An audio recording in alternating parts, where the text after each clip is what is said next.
I want attacking, purposeful football all the time. Now we're going to have backs against the wall and we're going to fight, and we're going to fight hard. You've got to show me all the guts and all the determination you've got in your body. You've got to inspire me. A marvellous kick. That's as good as you'll ever see. And puts player back in front. I don't know about you guys, but if I see one bloke walking out of here, give the pat on the back from people out there for a good effort, I'll spew up. From inside the centre square, Boyd kicked the goal. Boyd kicked the goal from inside the centre. Hey Pack, welcome to Danny Boyd. It's a podcast about the most nerve-wracking football club in the known multiverse. That is the Footscray Football Club Proprietary Limited. They trade as Western Bulldogs. I'm Danny McGinlay. Tom Boyd he was out all night with Paul Roos in Sydney, just partying till midnight, and that's why he's on the other side of the internet. Welcome, Boydie. How you feeling, bud? Yeah, partying on a plane which sat on the runway for 25 minutes. And let me say this. I've been bragging to people about how good the winters in Sydney are for 10 years since I lived there. Right?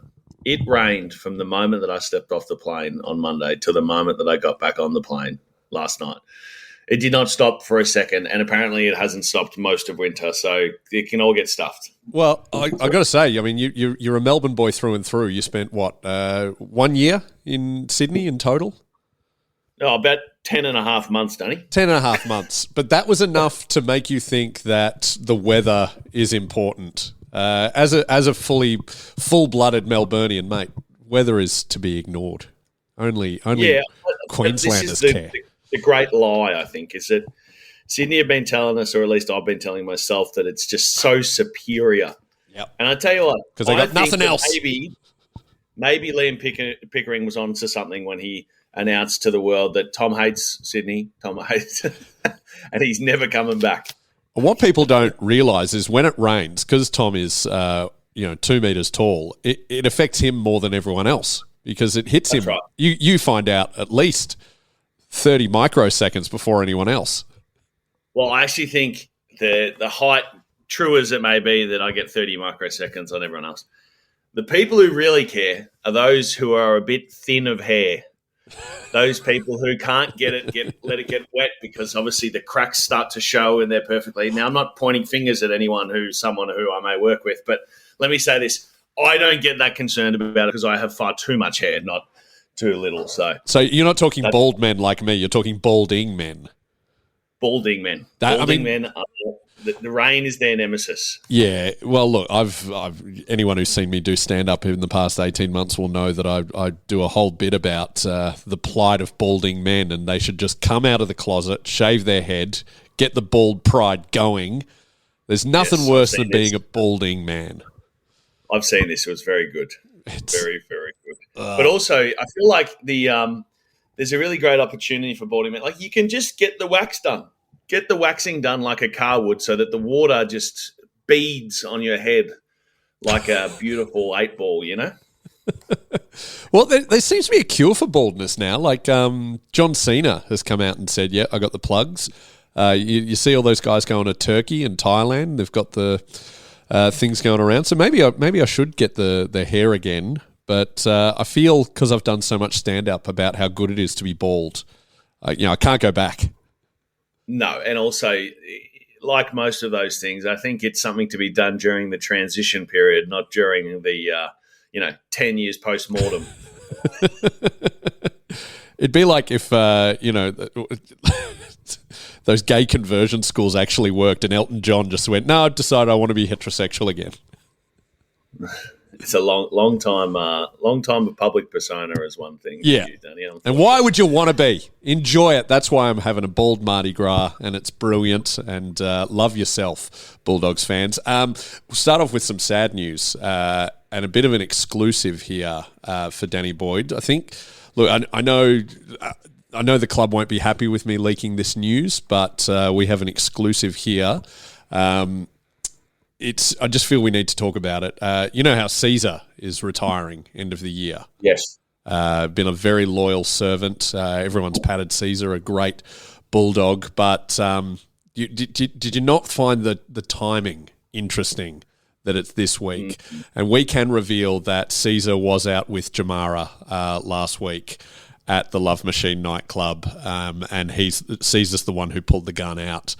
And it's very sad. He's going through some tough times. He does have a lot of gambling debts with the mafia. Can you imagine Caesar, waddling over on his two back feet, standing up with a Glock in his bloody fat folds that he has there? I've seen it, man. He is like Joe Pesci in Goodfellas. He's such a good dog, but once he has a couple of rums, he's all like, "Oh, you're a good dog. Who's a good boy? What do you mean, good boy? Am I good to you? Is this all I am?" And then he fully cracks it. Do we think Joe Pesci looks like Caesar, or Caesar looks like Joe Pesci? Well, I mean, Caesar grew into his Joe Pesci looks. Yeah. Joe Pesci, you're dead set now. You mentioned it. He's got a lot in common with Caesar, doesn't he? He does. You can pet Joe Pesci and tell him he's a good boy. A lot of straight lines, you know what I mean? Like, hey, I'll tell you this. Not long lines. I read a great story for real about Joe Pesci. A kid came up to him for an autograph. This is around the height of Home Alone fame. And Joe Pesci signed the autograph and said to him, "Hey, kid, who's your favorite actor?" And the kid went, and he goes, "Is it me?" And the kid goes, yeah, it's you. And apparently Joe Pesci gave him $100 and went, "Yeah, that's the right answer, kid." Well, because he was actually mobbed up, wasn't he? Wasn't he part of the? He was actually one of the guys who was because you know how like a bunch of those Goodfellas types were actually from the mafia. Some of the extras and stuff, yeah, to be advisors. Well, like the guy from Paulie from Sopranos, I think, was actually like he lived the life. He wasn't acting. Did too. Yeah. Danny Trejo as well in the Mexican cartel. Yeah, right. Anyway, we've been told we talk about movies too much on this podcast, so let's move on to there. We've got a few things to discuss. So you were at the Eagles game. I mean, let's just talk about what a magnificent display that was. It was very much, the siren went. I got to half the game. I was with my son, and we were singing the song, but not with gusto. And often you don't sing with gusto because and I thought, is this because we saw the wind coming for the whole time? It's not. And I turned to him and I went, "Are you already nervous about next week?" And he just went, "Yes." Unfinished business, Danny. It was like that's what it's like. Singing the song at quarter time. I actually think it's a good thing. It's not. I don't think it's nerves from the players. I think it's actually a good thing that they're just going, well, we did what we needed to do, but let's be honest about what we just did. We beat a side who's won about 7 games in 4 years, and their only great white hope in terms of Harley Reid, who wasn't playing. So, we did what we came to do. And look, I thought it was. I actually thought it was quite a positive performance across the board because we didn't just have, us just manhandling through our usual way of Bont and just relying on those guys. I thought we had Crofty obviously popped up in his first game and started in a perfect way up until the last 7 millimeters where Aaron Norton decided to steal his goal. Okay, and let's get into that. Let's get into that. You were at Past Players with a whole lot of legends, and we'll talk about that in a sec. But what was the reaction of all the Past Players to Norton stealing Jordan Croft's debut goal on the goal line? Well, it doesn't really matter about everyone else's. Let me tell you what his father's reaction was. Oh, was he there? I thought he was in a different spot. Oh, great. He was, but he came back. And I was talking to him about it. I said, "Mate, I'm going to go and drop a bag of dog poo in Aaron Norton's mailbox for you on the way out." He goes, Matty Croft goes, I actually thought I didn't think it was that bad. I thought everyone was overreacting. Then I watched it on the replay and I'm like, no. He fully stole his first goal from 55 metres out. That would have been one of the great first goals of all time. Big pack mark, go back and slot it from outside 50. No, let's get the hungry hippo down there and Aaron Norton the extra goal that he needs. So that's the new nickname for Aaron Norton, hungry hippo. Well, let me say this. I actually think it's a really good thing that Aaron is the way that he is. But the reason why above and beyond the matchups and whatever very brief analysis I've done, in my predictions with him being the first, the highest goal scorer, the reason I've said that, literally the only reason, is because about 4 or 5 weeks ago, whatever game, the Giants game that I went to, I watched him, and he is so hungry at the moment in a good way. Like, he just wants to kick goals. Yeah. And every goal that he kicked that night, even though we were 75 points up, he celebrated really hard, right? And I'm sitting there going, this is great, because for 6 weeks at the start of the year, Aaron didn't want the ball. Like, it didn't look like he wanted the footy, and he was really, lacking confidence, and he looked really uncomfortable out there, and especially looked really uncomfortable in the air, which is obviously his one wood.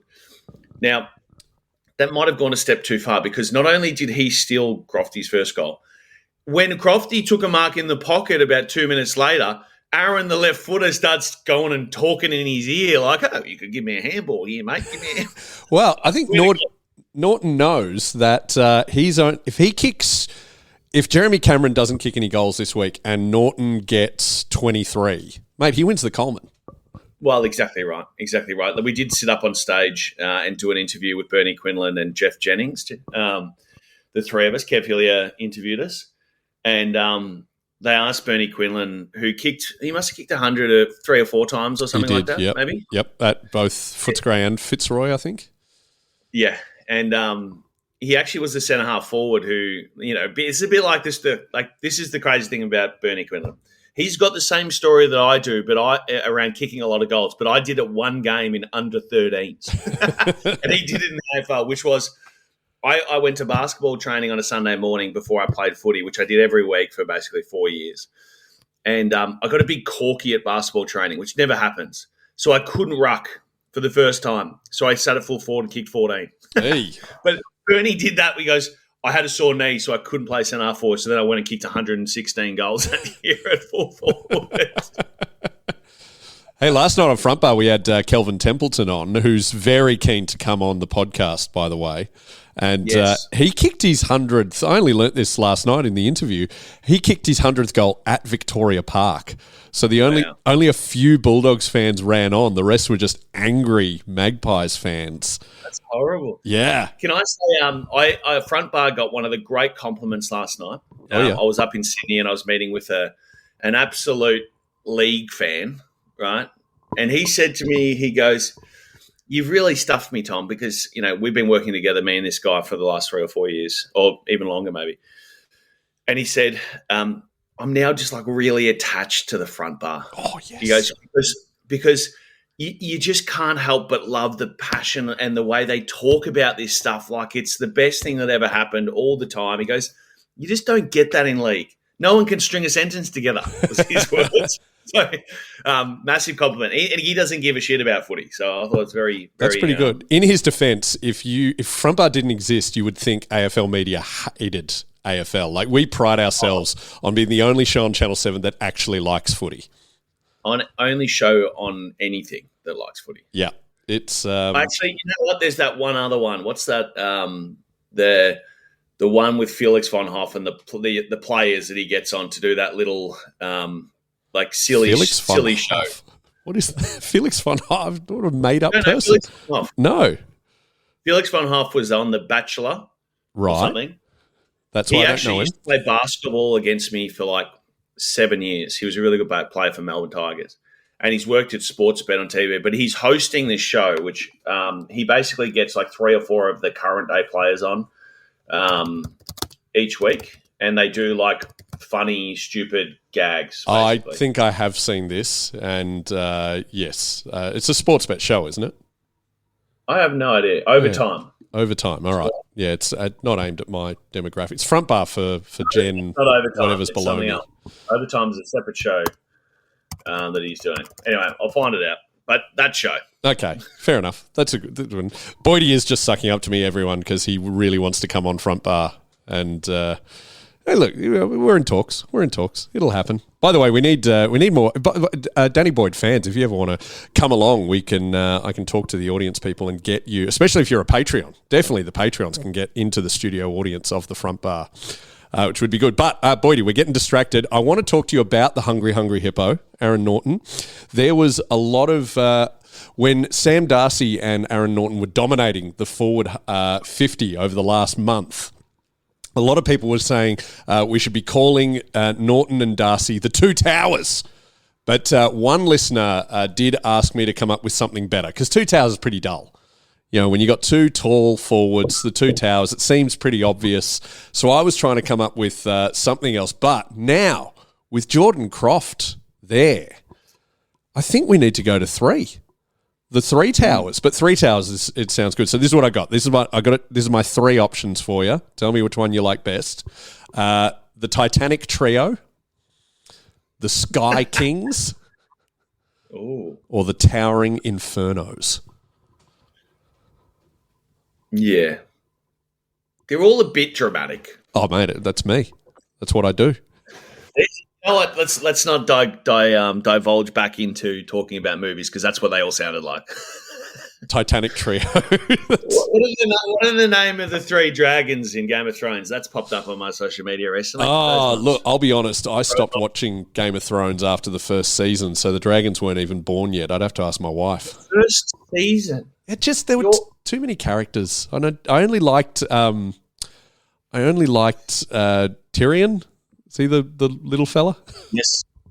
Yes. Yep. Tyrion. I liked him, but everyone else I didn't care for. So it was was like Days of Our Lives, but with swords. Yeah. So I mean, like, I'll speak for the rest of the audience here and say that you missed out on probably 3 seasons of the greatest television of all time before. That's fine. George couldn't write fast enough, and HBO destroyed it. One of the biggest tragedies in television of all time. The thing just turned into an absolute Comic Con. Yeah, no, I know. I dodged a bullet now. But Peter Dinklage, what a great actor he is. I met him back. He came to the Comics Lounge once, and I met him. And he was a lovely guy. But one last thing, I've got a note here. Before we get distracted, the Hungry Hippos. You texted me that Norton's new name is the Hungry Hippo, which I like. So I did a bit of research. Did you know that the 4 hippos in Hungry Hippos have names?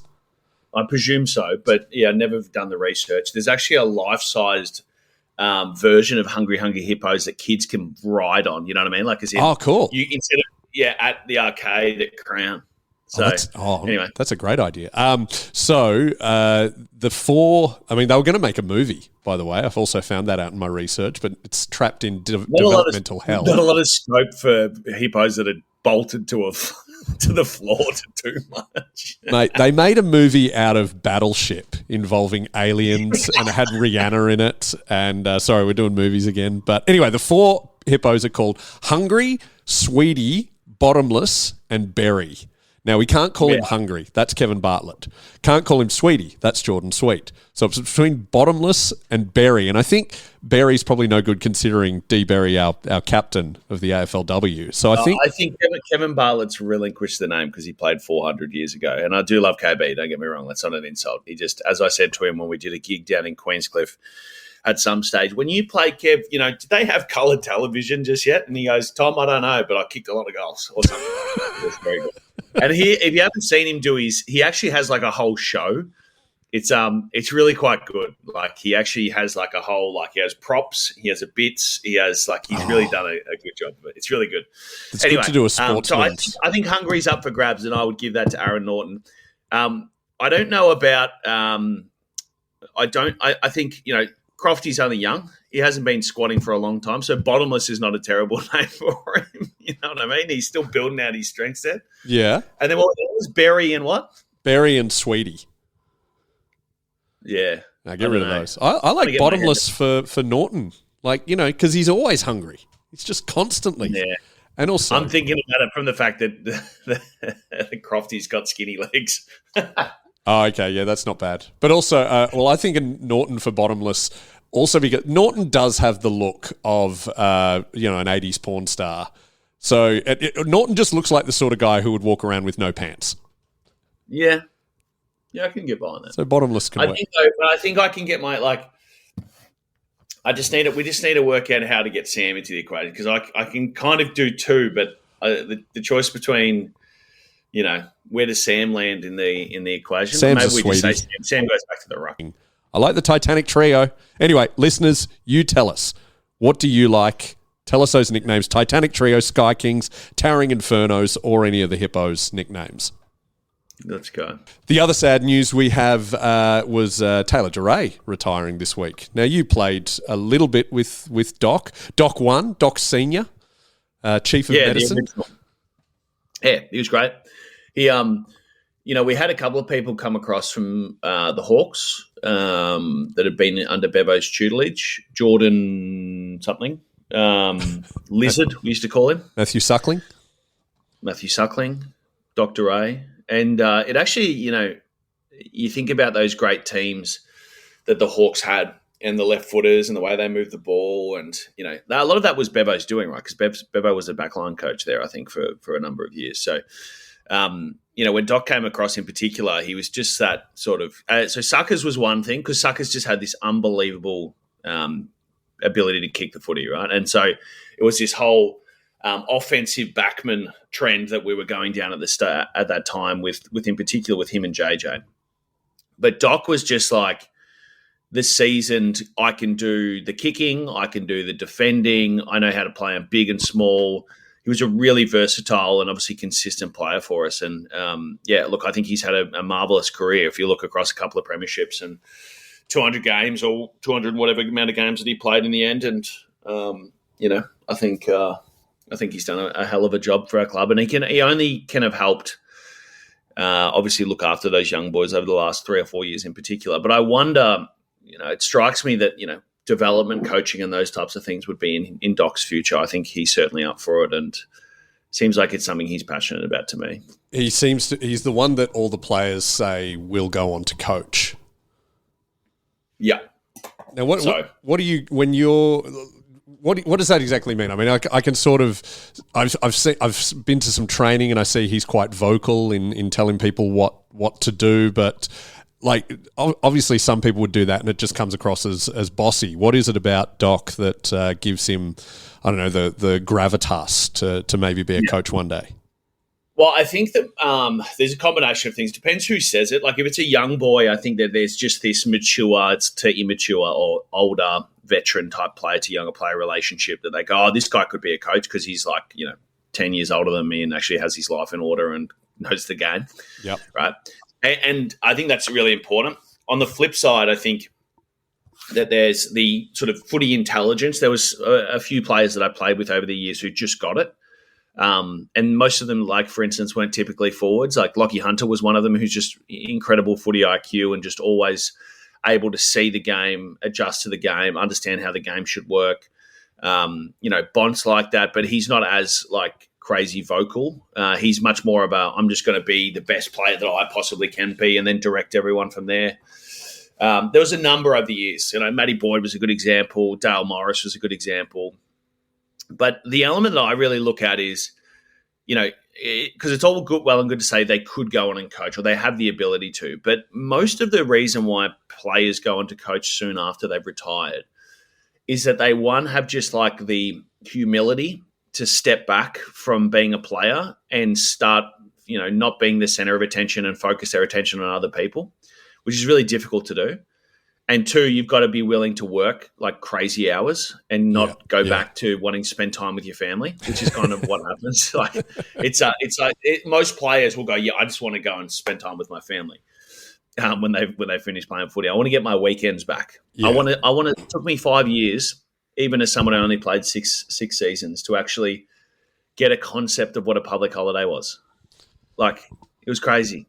Yeah, as a stand-up comedian, I still don't know what a public holiday is. No, probably never will. The last thing they need to be able to do is to actually go, I'm going to take a massive pay cut for the same amount of work, if not more, at the same building. Yeah. Right?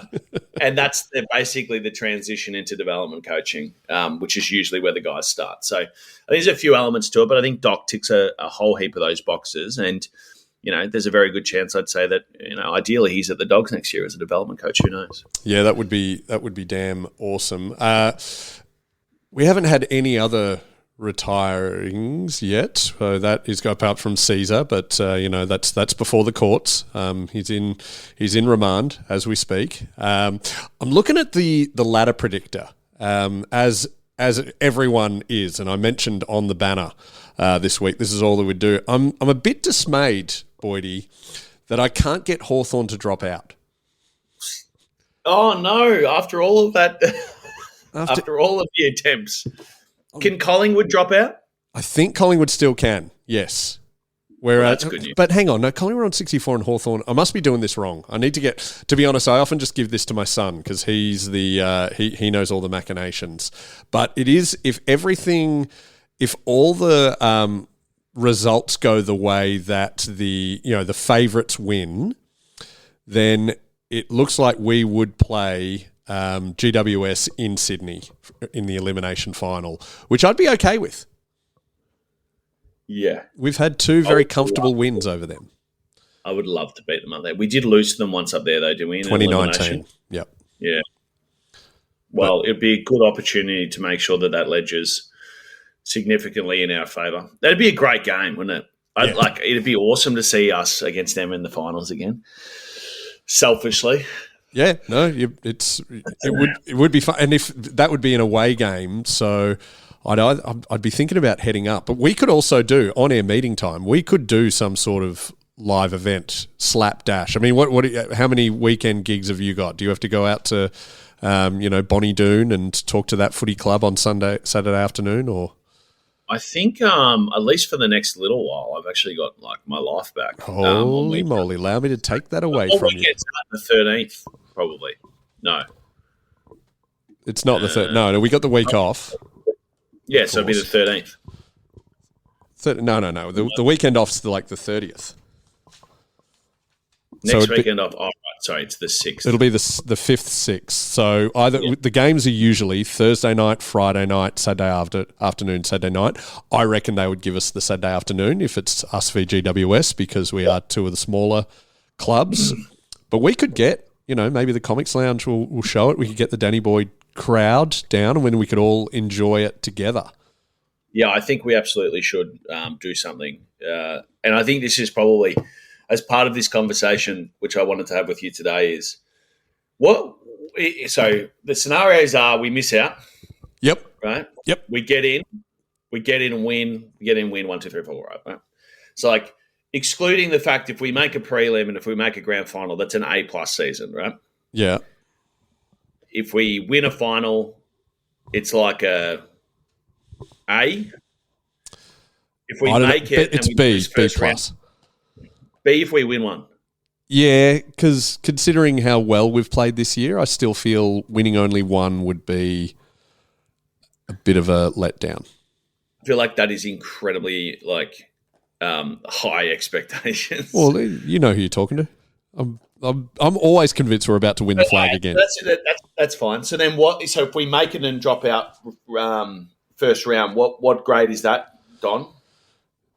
C+. And if we miss? Oh, D. You're not leaving a lot of room for finishing on the bottom of the ladder here. Oh, I thought we were going from here.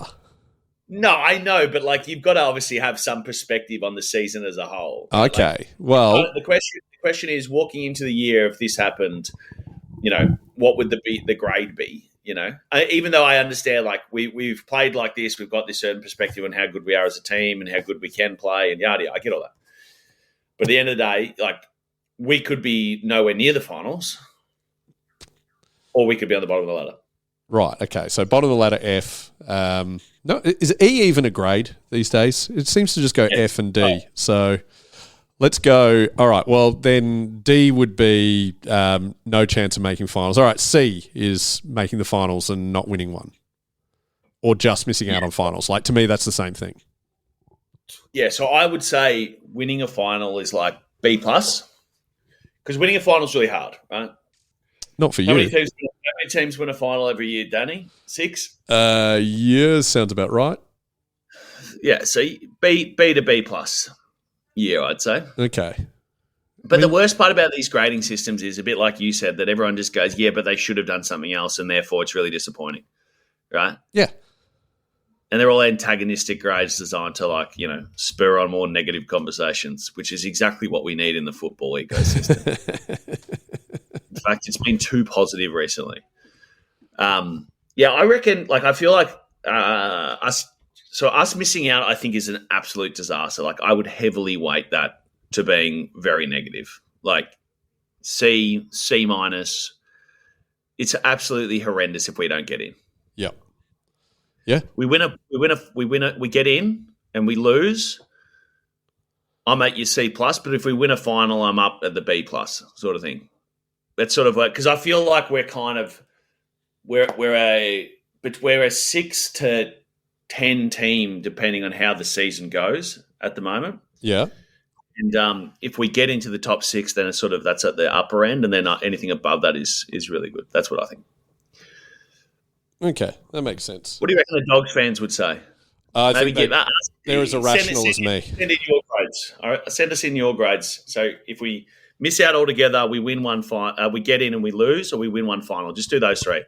Give us the grades for those. All right, and is this from here, or is this the whole season?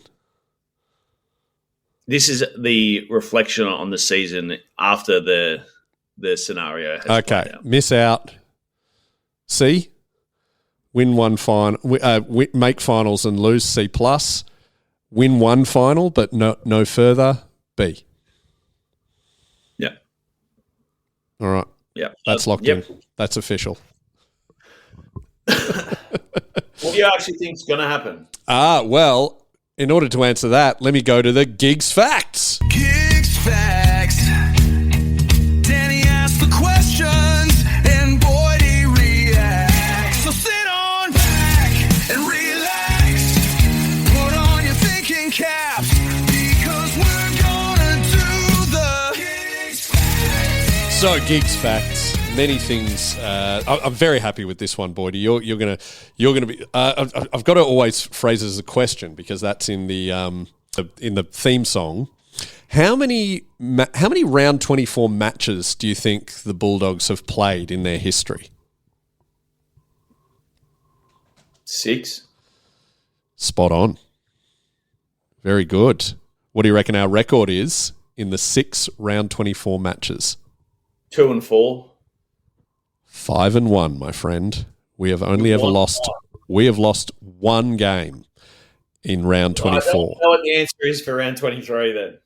You know round 23. Yeah. We're not talking about that one. Round 24, the only time we've ever lost it was against the West Coast Eagles in 1994, which was a dead rubber. Both teams had already locked in finals. Why do they have a round 24 back then? Just because of where they scheduled the buys throughout the year? Yeah, they were sort of sporadic, and we had the Crows, but not the Dockers yet. And yeah, did we cover this in Gigs Facts? How many different buy formations have we had over the years? Gigs, get onto it. We will find out. But it's got to be 10. I got some more facts for you, mate. Our 6 round 24 games have been played at 6 different venues. But the most important thing here, we have a 100% winning record in round 24 games played at Docklands. 1 from 1. No, 3. So our one previous round 24 game at Docklands against Freo was 2011. We won by 46 points. By the way, Libba and Liam Jones played in that game. So we in 1991, we beat Brisbane by 36 points at Carrara. 92, we beat Brisbane again by 57 points at the Whitten Oval. 94, we lost to West Coast. 2011, beat Freo. 2023, we beat Geelong by 25 down at Cardinia. And last year, we beat GWS by 37 on Mars. So it's truly actually it must be a long odds to play 6 separate stadiums for the 6 games we've... Well, yeah, I don't know if I've mentioned this, but in 2008, I don't know if any other club has done this, we played in every single state and territory in in Australia, and we won in every single state except one. I think we lost the game in Northern Territory in 2008. There you go. One last fun fact for you, mate. One last one. And I got this. This isn't from Gigs. I got this from a Freo website. Flag Mantle on Facebook. Freo have had 5 attempts to win the final game of the season to secure finals. They have lost all of them. Wow. I did see that actually. I saw the the list of games, and there was those two different things floating around. The two facts that you basically came to, which was Freo's record in the last round of the year, Yep, and also the Dogs like being in the exact same position every year. Yeah, Footscray Bulldogs fanboy made a really good meme with Matthew McConaughey in True Detective, talking about how time repeats itself. Yeah, time's a circle. Yeah. Yeah. He's very good. Yeah. That's a good website. I like that one. Awesome. So to answer your question that very long way, I'm feeling good. Yeah, I think we're going to win. Yeah. Luke Darcy thinks we're going to win. He told me last weekend. He goes, "No, we'll win. Oh, there we go. Don't worry about it." So I think I'm just going to go with Darcy and agree with him. Yeah. I mean, and Dar said he will come on our show after the season. And I jokingly said, all right, as long as you bring your son's Norm Smith medal to the interview, we'll get you on. He laughed at that. So hopefully we are going to do a lot of interviews over the quiet months. I mean, we should talk about the women's. The reason we've ignored it because it went very badly. Wasn't hard to spin it. Yeah, Georgia Starthus played well. Thought Don Carruthers was pretty good. But apart from that, yeah, look, we're a young team. Let's save the analysis for a few weeks, see where we're at, see where Melbourne are at. For all we know, we just played the top team.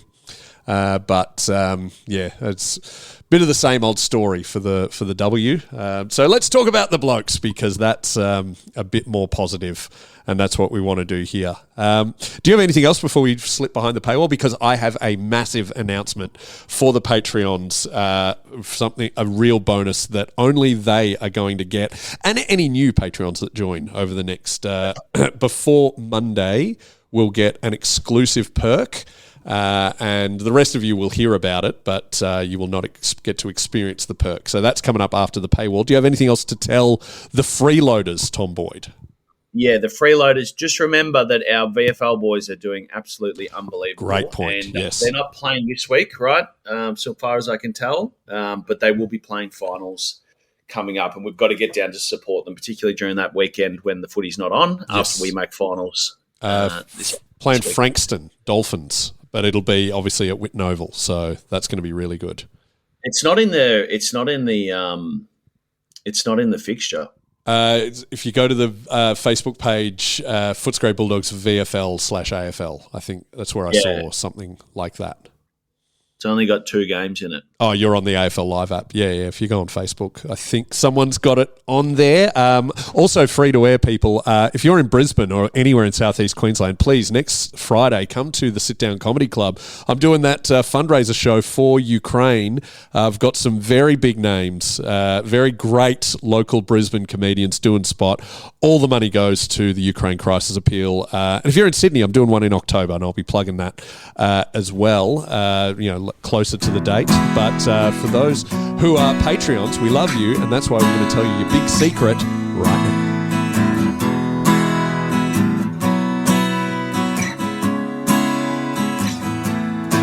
I gave my childhood to that roar of the red, white, and blue sea, and the knowledge that you had to love the Bulldog boys and me.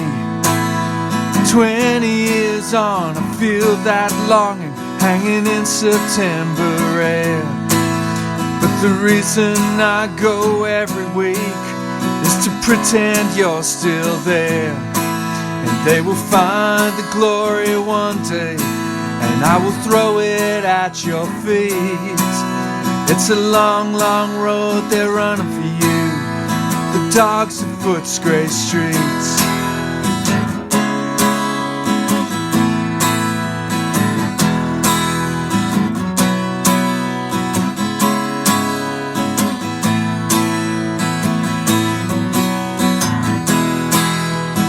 Long, long road they're running for you, the dogs of Footscray streets.